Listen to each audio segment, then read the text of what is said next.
Hi, everybody. Welcome to the Pearson Airport Explorers Club. We're so excited you're here. Today's the second day of our camp. Next week will be the last for the summer, so be sure to join us next week at 1 o'clock or at 1300 hours, as we learned last week when we talked about the 24-hour clock. Next week, we'll be talking all about weather and the science of aviation. But before I introduce myself, I want to talk a little bit about the information you see on the page here, because it's really important. Take some time to write this down. We've got our email address here at trafficcontrol@airportexplorer.club and our website. And the reason I have this up here is that by sending at each of these camps, we're going to give you a special assignment, and we'll ask you to complete it, and we'll ask you to send it in. And when you send it in to the airport trafficcontrol@airportexplorer.club, you'll be eligible, that's a hard word to say right now, eligible, for a prize for some cool Airport Explorer stuff like hats, t-shirts, or jigsaw puzzles. And if you send your work to us each week, your name will be put into a draw for a chance to win one of 3 Chromebooks. We'll be doing a draw at the end of the camps on August 27th, and we'll email 3 lucky winners of the Chromebook draw shortly after that. So remember to keep watching and sending us your work so you can qualify for that draw as well. If you missed last week's program, which was all about airports, you can find it recorded on our website here at airportexplorer.club. If you attended last week, you can watch it again and maybe share it with your friends and family. There's also a cool decoding activity and crossword that we assigned last week using the aviation alphabet. So check it out if you haven't already done so. And there's still time to complete the activity and send it to us for a chance to win some prizes. After our visit today, if you're interested in learning about airports, you can also sign up to our club at our website and find some more fun stuff to do and some interviews. But before I move along, I want to introduce myself and a few of my friends that are going to be helping me today. So that's me at the top left. I'm Catherine, and I'm the manager of community outreach. And I'm so lucky to be working at Toronto Pearson. And my job is to meet with the community and teach them about all the great things that we do at Toronto Pearson, our programs, and all the amazing animals and things we have at the airport.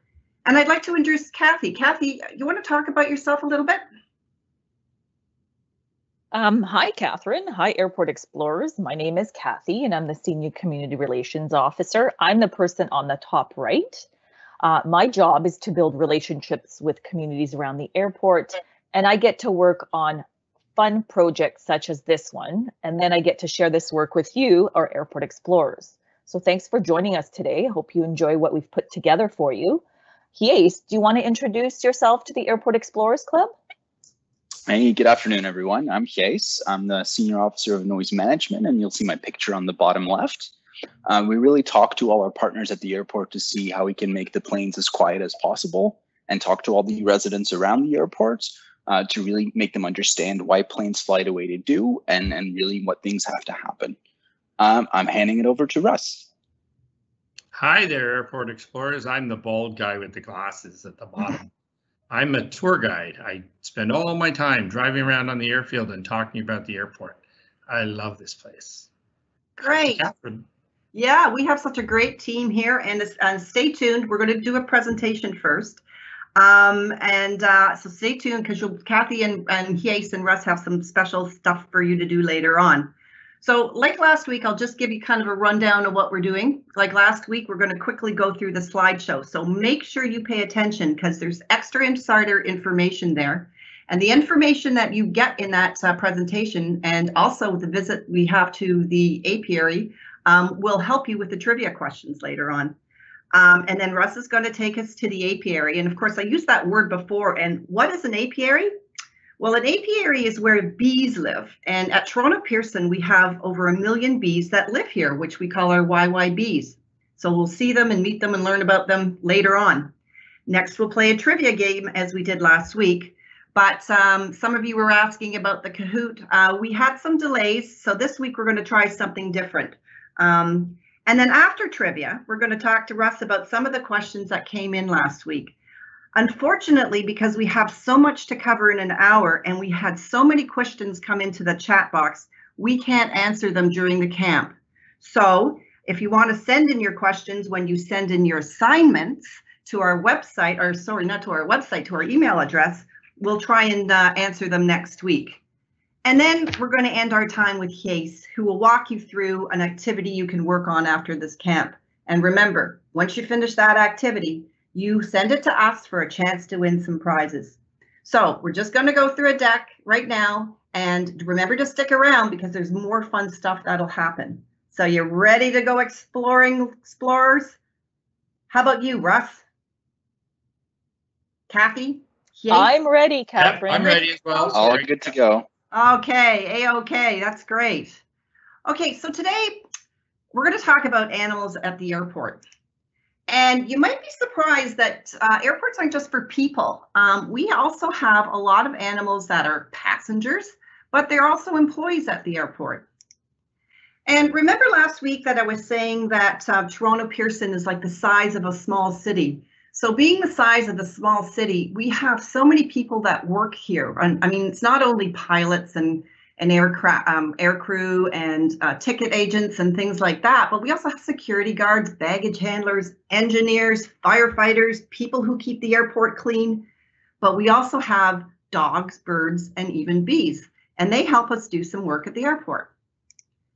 So, did you know that we use birds to keep the skies safe for planes?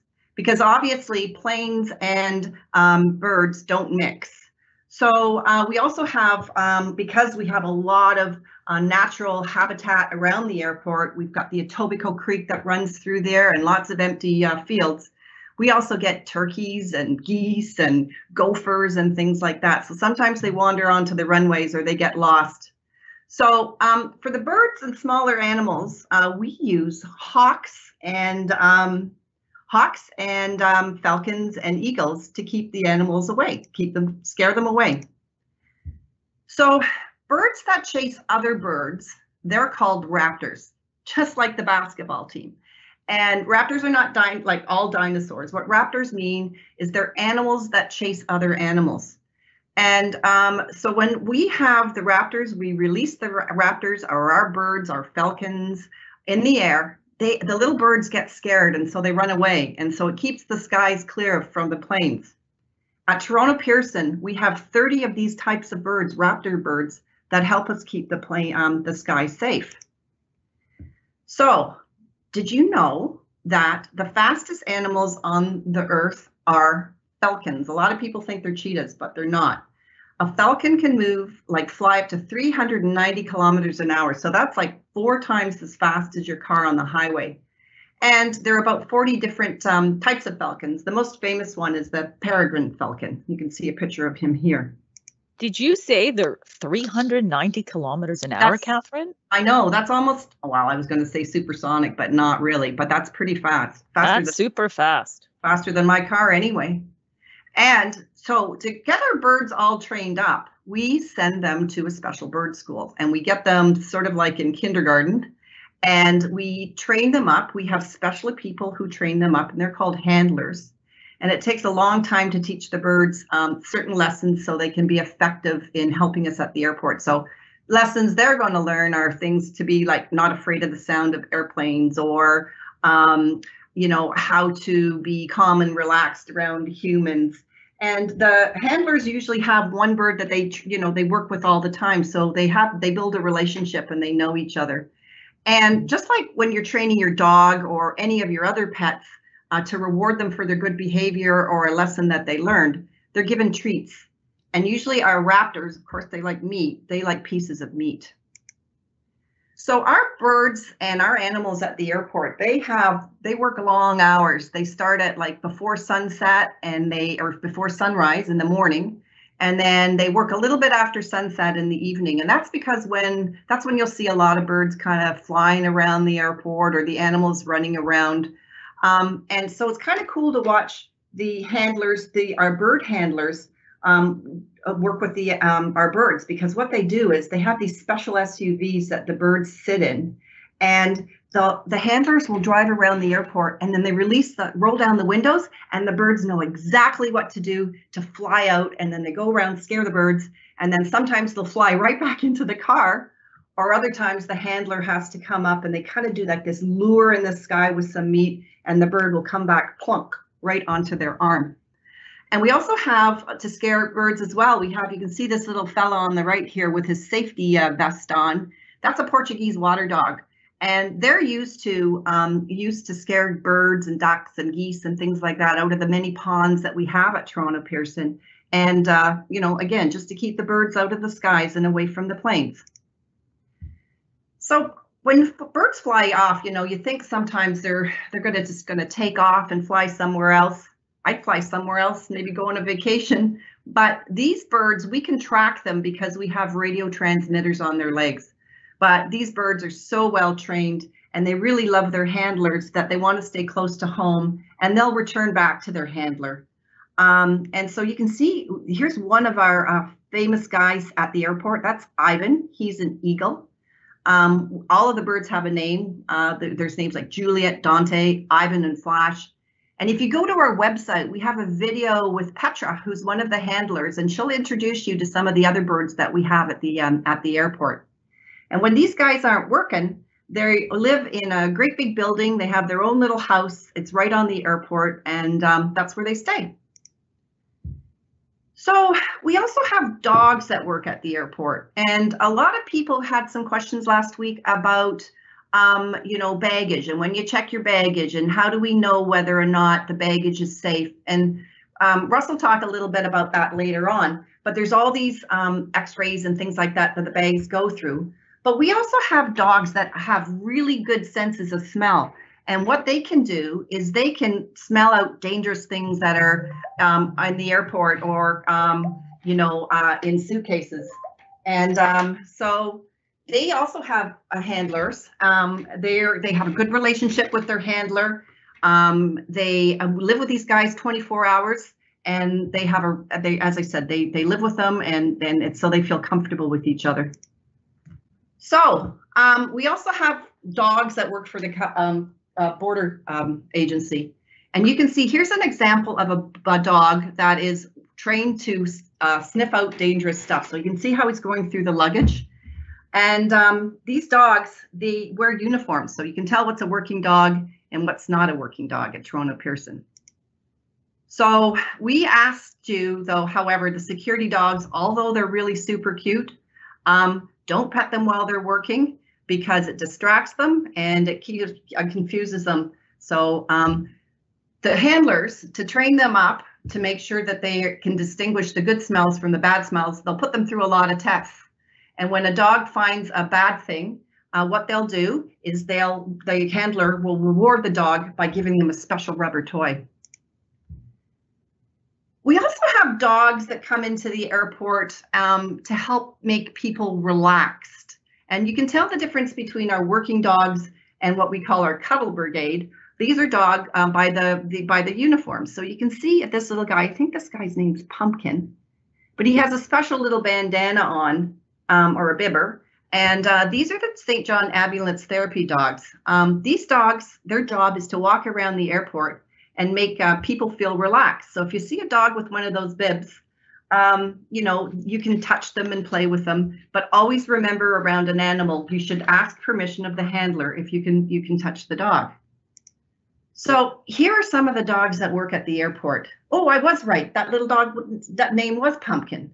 And we got Snickers and Cayenne and Luna. Catherine, I love Snickers. He's so adorable. He kind of looks like your dog, Kathy. Is he kind of like Charlie? A little bit. I love my dog, Charlie, but he's not a St. John's Ambulance dog. These are working dogs. But he's just a snuggler. Look at these dogs, too. These are super cute, too. Oh, look at Zori. She looks so relaxed. Yeah, she does. And we got Shep and Daisy and Ghost. Now, again, can you guys see the little bibs at the bottom or their little bandanas? You can tell that these are the cuddle brigade, or dogs that you can touch at the airport. So not only do we have dogs, but we also have bees. And we have 24 honeybees 24 hives of honeybees at the Toronto airport. And the bees are very important for the natural environment. They help things and plants and food grow by taking pollen from plant to plant. I don't know if you know that pollen is necessary for apples to grow, or pumpkins to grow, or pears to grow. So bees have a very, very important job at the airport. And the interesting fact too is I never knew this, that bees have 2 stomachs. So one Did for you say 2 stomachs? 2 stomachs. Oh, what are they for? That's crazy. Like one for eating and one for carrying nectar. And so what they do is, for the nectar, what they do is they go from flower to flower, and it gets, and the nectar is the stuff that you find on the inside of flowers, and it collects on their bodies and on their legs. And then what they do is they go back to the hive, and then they brush it all off into the hive, and they create the honey. So for a bee to produce a pound of honey, they have to visit 2 million flowers. And in 2018, Toronto Pearson produced almost 2,000 pounds of honey. So that's a lot of flowers they visited. Okay, so now that you know about the different animals that work at the airport, here are a couple of animals you might find at the airport, because animals can also travel on airplanes. So you can, for example, if you're going on a trip and you wanted to bring your little, your cat or your small dog with you, you can, and they can come. Last week we were talking about carry-on baggage. You can bring your pet on as a carry-on, as long as the container is small enough to fit in the seat in front of you. We can take big dogs as well, but they would go in with the check-in baggage or your special baggage, because they would have to go into a special compartment in the underbelly of the cabin where when you go on your trip. So there's a special place for these animals? Oh, yeah. Wow. Interesting. Yeah. I didn't know that, Catherine. Yeah, and it keeps them warm, and it's a comfortable spot. So it's kind of like a special compartment for pets. But wow. Yeah, and also people working at, you'll see some animals working around the airport, and you can see on the right here, this dog has a special handle on him, and some dogs are service animals, so they'll be working around the airport with their owner to help them see or provide them with emotional support. But like these dogs, again, we ask you not to play or pet with these dogs because they're actually doing a job. So if you're at the airport and you see a dog that's on a special lead, or it's got that special uniform that our security dogs have, you don't touch them, but you can touch the ones that say the St. John's Ambulance. Also, we have animals that fly in the cargo. So things like lobsters. Canada's the biggest exporter, so that means we ship out or we send to other countries lobsters, lots and lots of lobsters, and eels and earthworms. And of course, lobsters and eels were sent around the world so other people can eat them, but the earthworms are for fishing. And in 2013, we had a special plane that arrived in Toronto Pearson on a FedEx. And if you look at the right there, it was planes that was carrying panda bears that were coming to Toronto Zoo, the Toronto Zoo. And we called this plane, was called the Panda Express. And it was a very special trip for these pandas. And even the Prime Minister came to the airport to see them. And we also have, look at this, horses. Can you believe it? That horses come on planes as well. And wow, that's interesting, Catherine. Yeah. And you can see now they're not, you can see that they're in sort of safe compartments. So that would be what your animals, like your dog, when you're traveling, you're in a special compartment.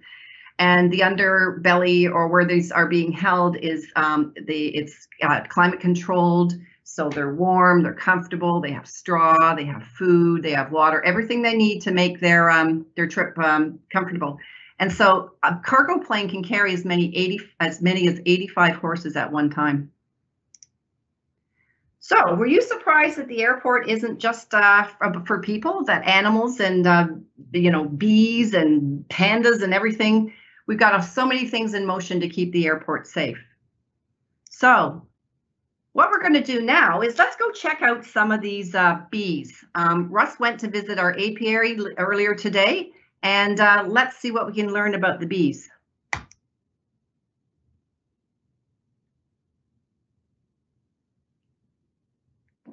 Hi there, airport explorers. We're here at Toronto Pearson. Did you know that we have more than just airplanes and passengers and cargo? You can even hear the bugs in the background because we're out here at our environmental area that we refer to as the apiary. And I'm here with one of our colleagues, Kuldeep, who is a beekeeper. Now, Kuldeep, how do we end up being a beekeeper? So I got interested in honey, and I wanted to get local honey, and I installed a beehive in my backyard. And the floral taste of it was something I never tried before, and it was amazing. All my friends fell in love with it, and eventually, bees at airport is nothing new. It's very common in Europe. That trend went to the States, and we brought it up to Canada. This is a non-operational side of the airport, and we want to help the bees survive. And why not put bees in the apiary where we can help the bees, help the community, and the beautiful flowers, the wildflowers behind us. The bees have a natural food source for them, the diversity of food, which helps them with their immunity and their strength.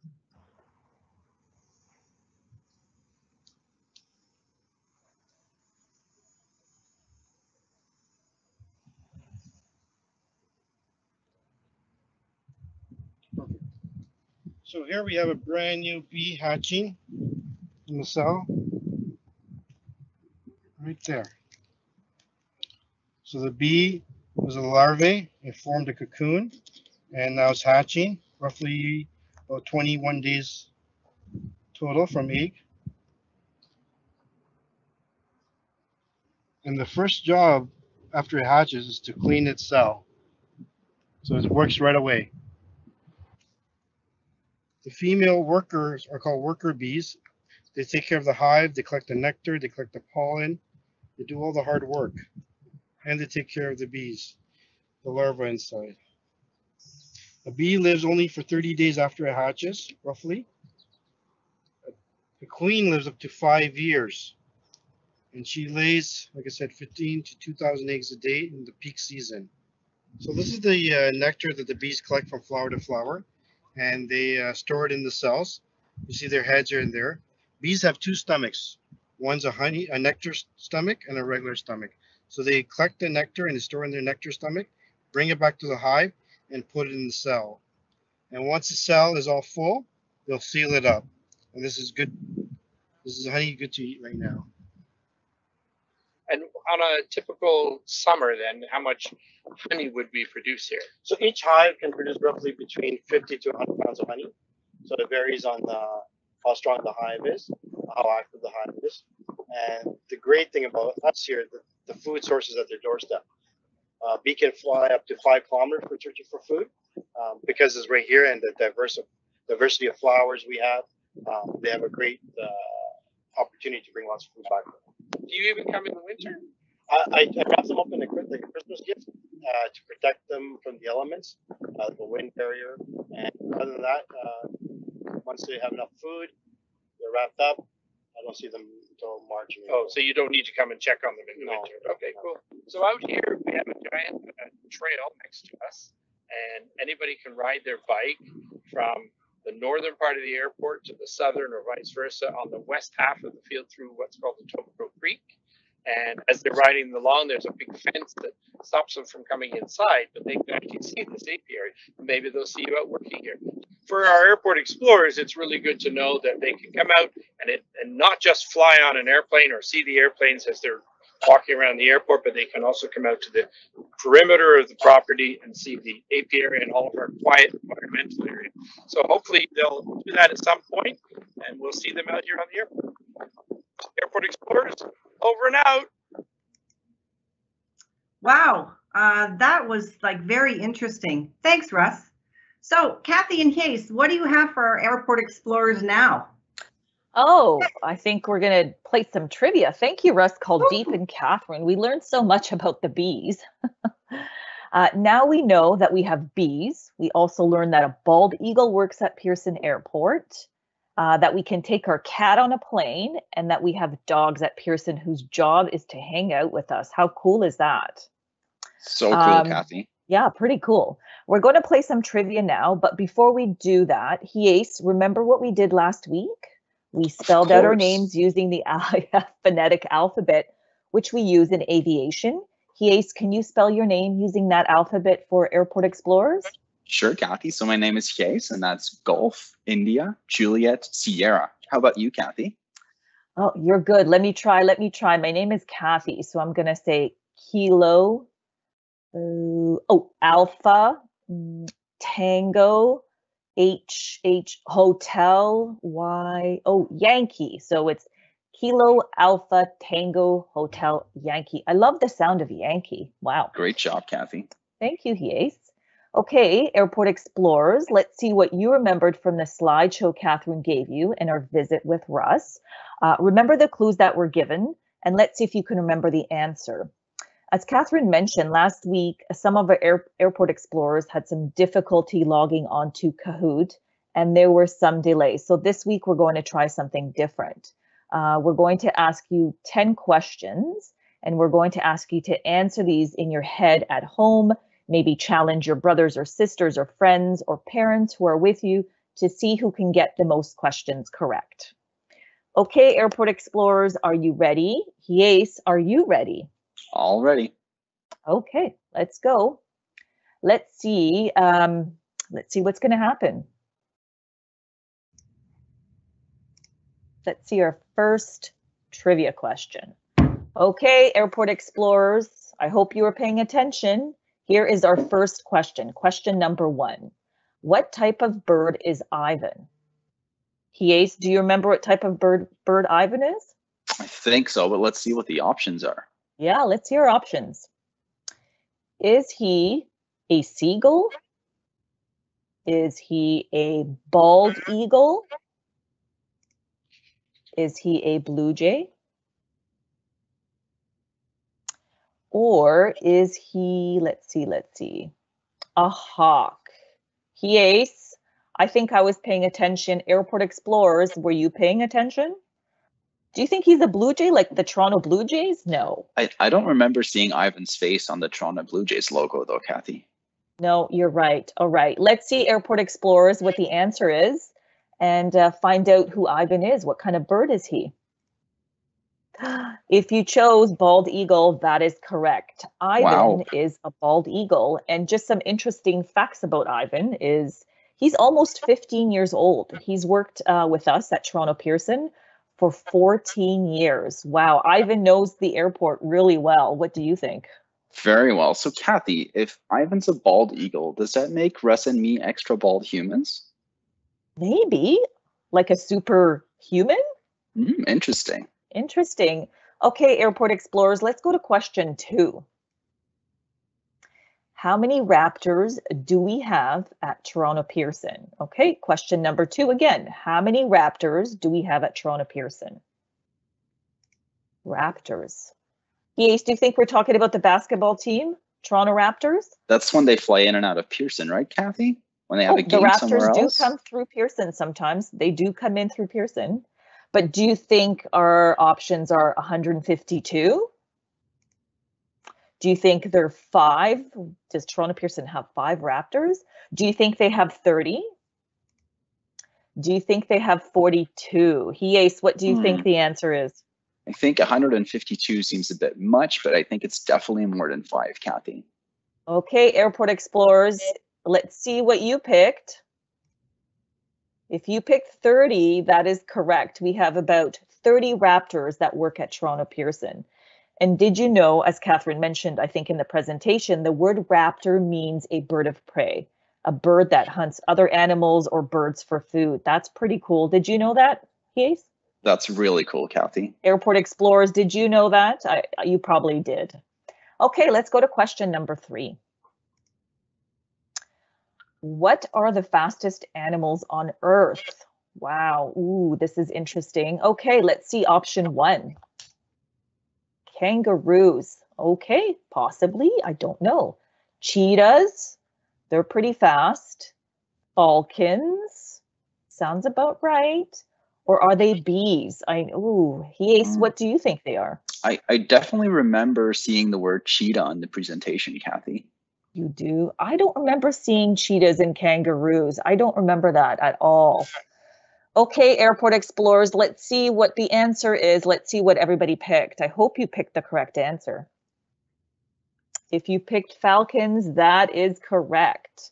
And an interesting fact about the falcons is they are the fastest animals on Earth. And as Catherine mentioned, I remember commenting on that, is they can fly up to 390 kilometers per hour. Wow, that's super fast. That's really fast. Do you remember what the fastest falcon was, Kathy?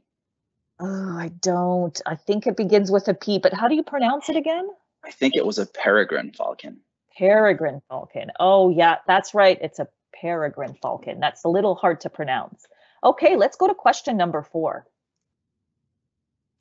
Oh, okay. What are some of the jobs that dogs do at the airport? I think this photo here, this slide gives us a little bit of a hint. Do you think, let's see what our options are. Do you think they help people feel more relaxed before their flight? I know my dog, Charlie, he definitely helps me feel relaxed. He's like a Shih Tzu, so he's a Shih Tzu poodle. He makes me feel relaxed all the time. Let's see what number 2 is. Do they sniff for dangerous and illegal items inside of luggage? Ooh, I think so. I think that's an important job. Let's see number 3. Do you think they chase away birds and other wildlife to keep the runway safe? I think we have really safe runways, and I think they do a great job. Let's see what number 4 is. Oh my goodness, it could be all of the above. What do you think, Airport Explorers? Ace, what do you think it is? Oh, I think he certainly looks very happy to do his job there on the picture on the right, Kathy. Yeah, I remember Catherine talking about the St. John's ambulance dog. So yeah, they help people feel relaxed. Okay, Airport Explorers, I hope you picked the correct answer. Let's see what the answer is. It is all of the above. Oh my goodness. Wow. They do have a so lot many of jobs. But they do. They're amazing, amazing. Okay, let's go to question number 5, Airport Explorers. Approximately how many bees does Toronto Pearson have at the apiary in peak season? Ace, do you remember what an apiary is? It's a place where they keep the bees in the beehives, I think. Okay, let's see what our options are. Option number 1, is it 3 million? Option number 2, is it 1 million? Option number 3, is it 5 million? Wow, I don't know. What do you think it is, Ace? It's certainly going to be a lot if all 3 of the options say million. I think 1, 3, and 5 seem a lot. Okay, Airport Explorers, let's see what the correct answer is. I don't seem to remember this one. This is a hard one to remember for me. 1 million. That sounds about right. And did you know that bees are very important for the natural environment? I bet you, Airport Explorers, you knew that. I bet you study that in school. And also, the airport aviary is home to 24 hives of honeybees. So Toronto Pearson has 24 hives of honeybee. Sounds Wow. delicious. So Kathy, now we know how important the bees are. Is there something that all of us can do to help the bees out? Yes, that's a great question. I think we can all plant wildflowers, and that brings back bees, and then we can help the environment, and bees help with produce and farmers and food. Yeah, I think there's lots of things we can do. Yeah, thank you. Yeah, thank you for bringing that. Even if you don't have a backyard, even just planting some wildflowers in some flower pots seems like a good idea too. That's a great suggestion. Yeah, if you don't have a backyard, a pot is perfect for wildflowers. Okay, Airport Explorers, let's go to question number 6. Oh, this was my favorite question. I remember this one. How many stomachs do bees have? Okay, I think I know the answer. Ace, do you? I'm pretty sure I know it because it was a weird one. Yeah, it was a weird one. Okay, let's see what our options are. Is it option 1, 1 stomach? Option 2, 3 stomachs? Or is it option 3, 2 stomachs? Ooh, I know the answer to this one. Okay, Airport Explorers, I know you know the answer to this one because this is weird, as he said. Okay, let's see your answer. If you chose 2, that is correct. Oh, 1 stomach is for eating and 1 is for carrying nectar. Wow. So cool, Kathy. Yeah, imagine if we had 2 stomachs. I'd be eating a lot more, that's for sure. Me too. Okay, Airport Explorers, let's go to question number 7. What do bees eat to make honey? Ooh, I remember this one. Let's see what our options are. Again, that's question number 7. What do bees eat to make honey? Is it ice cream? Oh, that would be delicious on today's hot day. That would be Really perfect. hoping it's ice cream. I'm hoping it's ice cream too. Let's see question number 2. Oh, hamburgers, delicious hamburgers. Option number 2 is hamburgers. That would be funny. Do you think they have little hands and they hold hamburgers in them and they just munch on hamburgers? I don't know, but hamburger honey sounds delicious to me. That's a great idea. I wonder if that exists. Okay, let's see option number 3. Flowers. Wow, that would be lots of flowers. Okay, and option number 4. Apples. Oh my goodness. Yes, imagine a bee holding an apple and they have little big teeth and all you hear is crunch, crunch, crunch. Okay, airport explorers, what do bees eat to make honey? I think you know this one, even though we would love for them to eat ice cream. I don't think that's the answer. Okay, let's see what the answer is. Let's see what you picked, airport explorers. If you picked flowers, that is correct. Bees visit different flowers to collect nectar, the sweet stuff found inside flowers. See, look at that little bee. He's collecting nectar with his feet, and then he goes and brings it back to the hive, and that's how we get lovely, delicious honey. Okay, let's go to question number 8, airport explorers. How far can a bee travel to get the nectar for honey? Ooh, let's see our options. Is it 5 kilometers? Option number 2. Is it 10 kilometers? Option number 3. Is it 3 kilometers? Ooh, Ace, what do you think this one is? That all sounds like a lot of flying to me, Kathy. Yeah, I don't know. If I had to travel 10 kilometers, that might be a bit too far for honey. I'd be hungry all the time, and I would be very thin if I had to travel 10 kilometers. Okay, airport explorers, I hope you thought about this one. Let's see what the correct answer is. 5 kilometers. Wow. Oh, okay. Wow. Imagine if all of us had to walk 5 kilometers just to get to the fridge, Kathy. Yeah, we'd all be pretty thin, I think, or we'd all be really hungry because we're walking a lot. Also, great information to know is to make 1 pound of honey, bees have to visit about 2 million flowers. That's a lot of flowers. That is a lot of flowers. That's a lot of smelling of flowers and getting nectar from the flowers. Okay, airport explorers, we have 2 more questions. Let's go to question number 9. How long does a queen bee live? Ooh, if you were paying attention to Russ's video and Catherine's presentation, you will know the answer. Let's see what our options are. Option number 1, 1 year. Option number 2, 2.5 years. That seems like an odd number. Option number 3, 5 years. Okay, airport explorers, how long does a queen bee live? So- Do you know? Kathy, just a question. With the queen Sure. bee, we mean the insect and not Beyonce, right? Yes, we mean the insect. It's the bee. Beyonce is a queen, but we're talking about the queen bee. Animals at the airport. Okay, airport explorers, let's see what the answer is. I hope you were paying attention. Ace, you're so funny. 5 years. So how long does a queen bee live? 5 years. So a regular bee is called a worker bee and lives only about 30 to 60 days after it's hatched. So just remember, a regular bee is called a worker bee. Okay, our final question, airport explorers. I'm having so much fun. Let's see question number 10. Okay, what kind of animals can travel on a plane? Ooh, I see a little hint at the bottom there. I'm thinking cats is one of the options. I think cats might be one of the options, but they could be household pets. Let's see what our options are. Oh, is it household pets?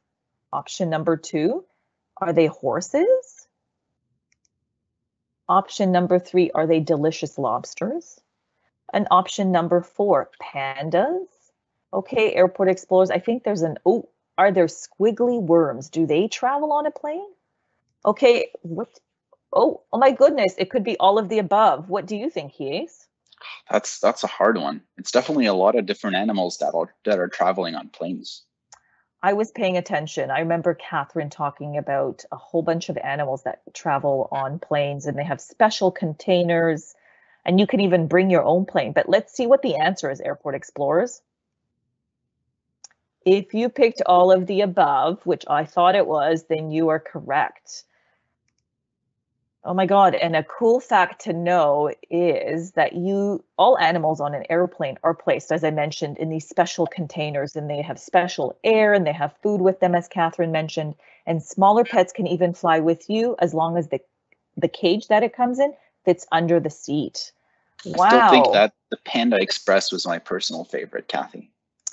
I love the horses. I love horses. Those are my favorite, but I also love my dog, Charlie.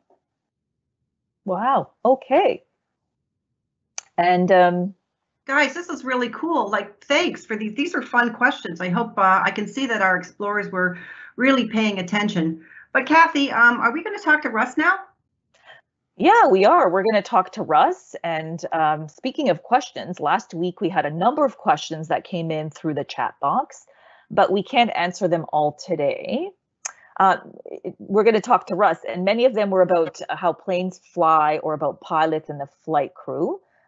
You'll learn more about this at a future camp. For example, next week our camp is on weather and the science of aviation, or you can visit our website for more information. Here you'll find an interview with Air Canada's first female pilot. We even have an interview with Minister of Transportation, Minister Marc Garneau, who is also an astronaut. Now we are going to our next section. As I mentioned, here it is. It's called Let's Ask Russ, to talk about some of the questions that we received last week. You will recognize Russ from last week's video with Gavin, one of our Pearson firefighters, and today's video at the apiary, and he's speaking to called Deep. Russ, how long have you worked at the airport, and what do you do? Can you tell the airport explorers? Sure, yeah. Well, first of all, I want to clarify to everybody how I spell my name using the phonetic alphabet that you did as well. So it's Romeo Uniform Sierra Sierra. And I don't know who did that photo or that painting, but I guess it sort of does look like me. But I've been at the airport for over 30 years, actually, and I've done all sorts of fun jobs. It's a really exciting place to work. And the last few years, I've been able to get out on the airfield and be the tour guide and show people around and talk about airplanes, because I love airplanes and airports and traveling and watching people travel and all that stuff. Wow, that's a long time. So you're a tour guide or a tour specialist. That's amazing. So what kind of questions would you get on your tours from the people that come join you? Well, I get all sorts of interesting things, because as we're driving around, we get to see the airplanes. And so sometimes they'll say, how many people are on that plane? Or, it's a really, really big plane, and they'll go, what type of plane is that? How many engines? And they ask about the power of the airplane and things like that. And then they start asking questions. How do the pilots talk to each other? Or how do they talk to the control towers? Because at Pearson, we have 2 control towers. So we have to divide up the work between them. I think they're going to learn about that later on. Wow. These are great questions. I remember from last week's camp that the pilots use the phonetic alphabet, and I noticed you spelt your name using the alphabet. So airport explorers, if you get a chance, try to spell your name using the phonetic alphabet known as the aviation alphabet. Again, I'm going to spell mine, and it's Kilo Alpha Tango Hotel Yankee.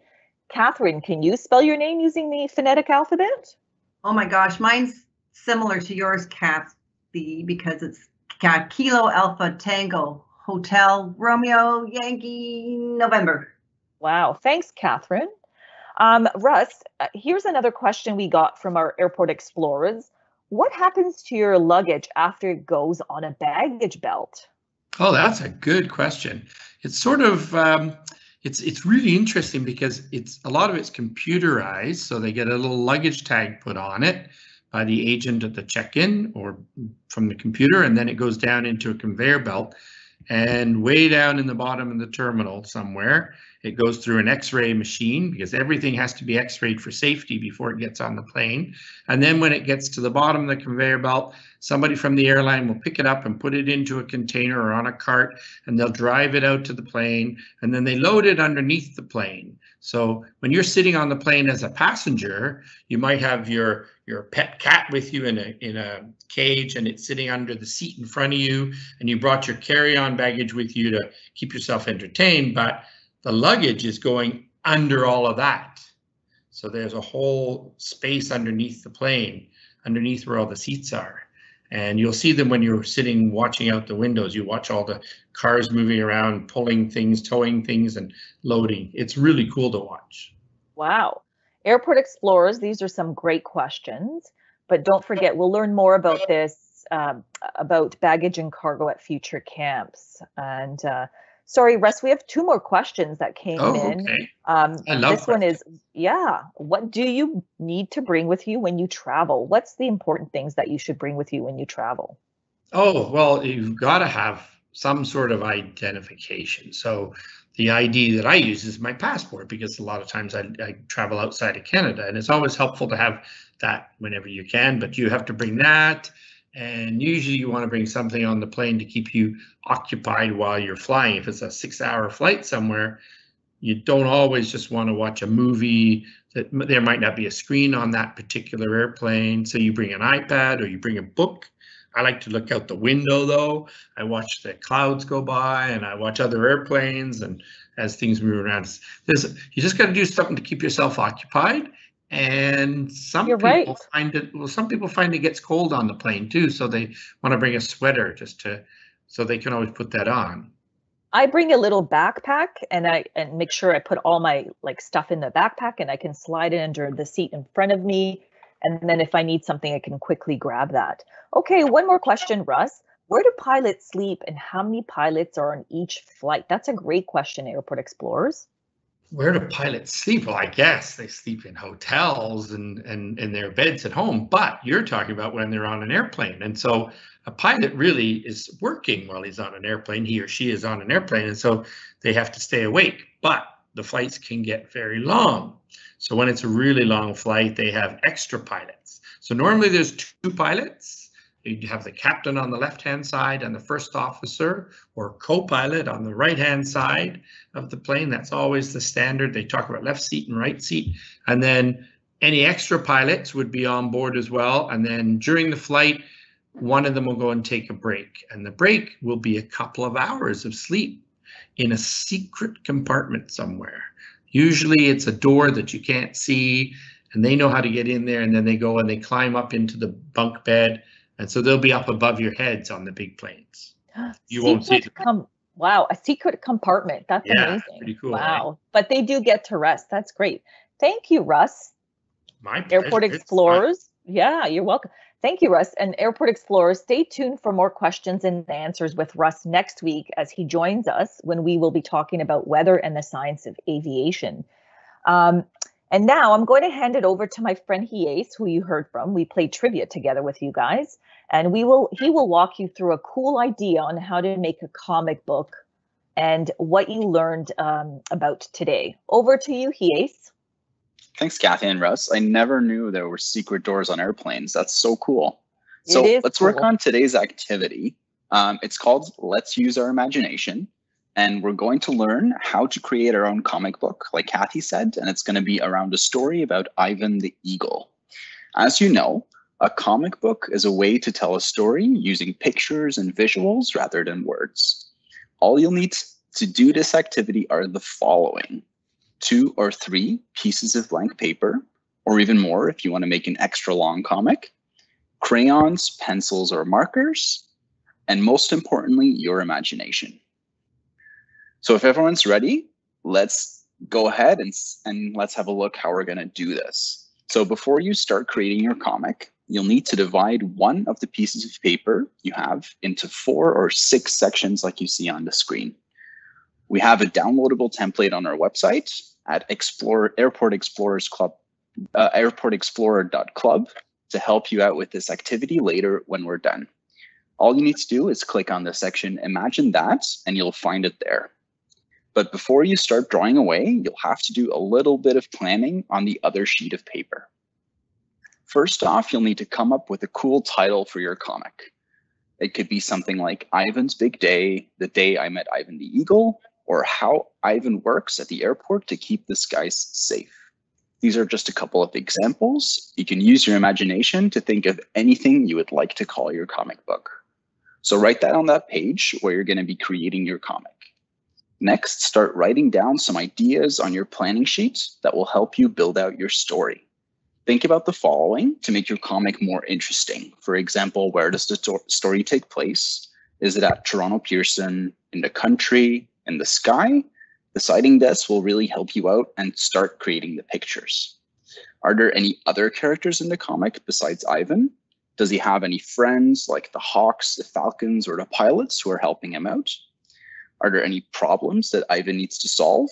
And how is he fixing these? Does Ivan have a cool disguise like a superhero? And does a bald eagle really need a cape? How does the story start? And how does it end? Next, start drawing the scenes for your comic. Think of what parts you can show in pictures rather than words. Is really what makes it a comic book. And use speech bubbles for words or dialogue. Make sure you use a lot of colors, show action, and really use your imagination. Have fun, be creative. We're really looking forward to see what you create. And don't forget to send in your work to make sure you qualify for the prize draw. Boy, thanks, guys. Thanks, Yace. That was really exciting. And thanks for sharing that. Explorers, we've taped this session today. So look for it on our website tomorrow if you want to go through the exercise again, because that was kind of fast. I'd like to learn again and go over that again to be able to do my own comic book. But I'm really certainly looking forward to seeing the great work that comes in this week. So as Kay says, remember by sending us your work to, remember our email address, trafficcontrol@airportexplorer.club. You'll have a chance to win weekly prizes of t-shirts, hats, or jigsaw puzzles. And if you send us your work each week, you will be your name will be put in for a draw for one of 3 Chromebooks. That we'll be doing that at the end of August. So thanks for joining us today. We hope you had fun learning about the birds and the bees and the dogs at Toronto Pearson. We sure did. And we'll see you next week at this time when we'll be talking about weather and the science of aviation. So this is Catherine. Signing off, over and out. Kathy? Over and out, Airport Explorers. It's Kathy. See you next week.